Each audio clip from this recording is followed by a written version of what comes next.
Assalomu alaykum aziz do'stlar, hurmatli obunachilar. Mana stadionimizning o'yingoh bo'ladigan joyda turibmiz. Nasib qilsa mana stadionimiz mana buyidan buyiga 105 metr, enidan eniga 68 metrga to'liq chimlashtirilgan, ya'ni o'yin bo'ladigan joyi bo'ladi. Ya'ni mana bu darvozamizdan bu darvozamizgacha ya'ni davrdan chizig'i bor. Ya'ni chiziqdan o'tsa gol bo'ladigan chiziq. Gol hisobida o'tadigan chiziqdan chiziqqacha 105 metr. Va mana o'yindan tashqariga chiqib ketadigan anaqalari bor, chiziqlar. Shundan bu yonigacha 68 metrda bo'ladigan hisobda tashkillashtirilgan. Xo'p, yana bir eslatib o'tamiz. Tribunalarimiz 65 ming plus 5 ming o'rinli, ya'ni 60 ming o'ringa mo'ljallangan stadion bo'lyapti.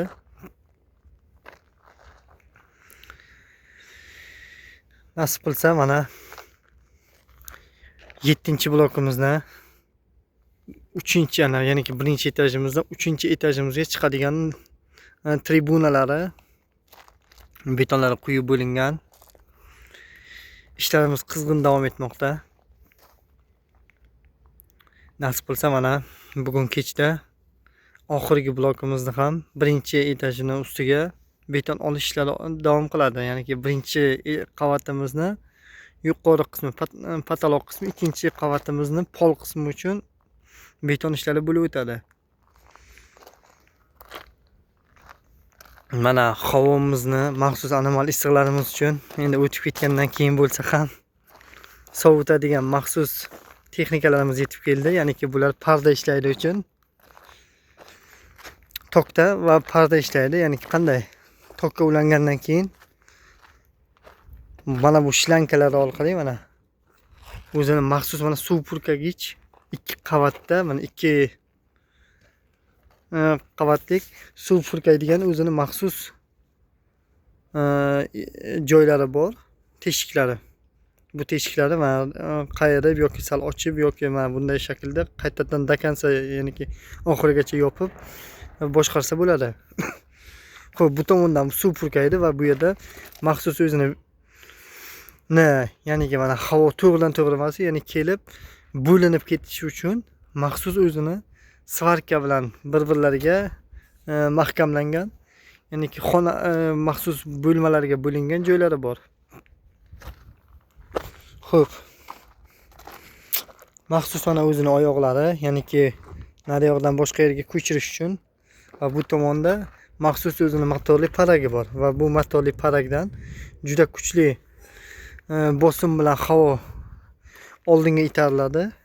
Tokka ulangandan keyin esa nasib qilsa bu yerda havo parlar, ya'ni bu yerda trubalardan, teshiklardan parlar, anaqa suvlar par hisobida ya'ni chiqadi. Mana boshqarishingiz mumkin. Mana ochgan va qancha ko'p ochsa bo'lsangiz agar shuncha ko'p anaqa suv qalinlashadi. Dakansa oxirigacha buraydigan bo'lsangiz esa suv maxsus par hisobda bo'ladi va bu par maxsus havo bilan yuqoriga o'tib oriladi, ya'ni uzatiladi. Xo'p, mana bu yerda mana o'zini maxsus qayerga aynan odamlar ishlab turgan bo'lsa, masalan shu narsani baland yoki pastlash orqali regrovkasi bor, boshqarsa bo'ladi. Ya'ni bu havoni sovutish maqsadida olib kelingan maxsus uskunamiz. Xo'p, bu yerda mana tribunalarimiz ham qurilishlar juda zo'r ketmoqda.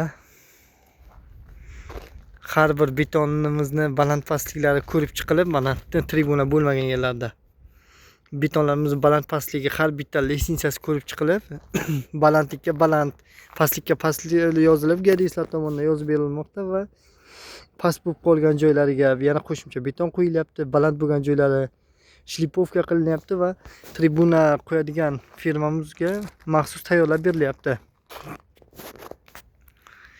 Ichki tomondan mana bu kranimiz ishlaydi tribunalarni qo'yish uchun. Tashqi tomonda mana bashina kranimizni oldida turgan juda katta kranimizni olib kelingan 750 tonnalik kran va u orqali maxsus mana anqalajlarimiz, ya'ni temirlarimiz, navislarimizni ya'ni stadionimizni ustini yopadigan stoykalarimiz, temirlarimizni qo'yish ishlari olib boriladi. Nasib qilsa fasad qismi oktyabr oyining oxiri, noyabr oyida boshlanishi rejalashtirilgan. Bu bizning stadionning oxirgi videolarimizdan biri hisoblanadi. Xabaringlar bo'lsin.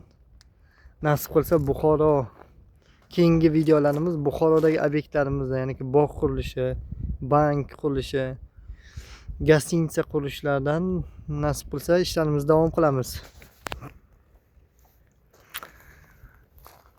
Aziz do'stlar, hurmatli podpischilar, qo'llab-quvvatlab tursangizlar, nasib qilsa O'zbekistondagi qurilishlarni sizlar bilan qo'ldan kelgancha yoritib borishga harakat qilamiz.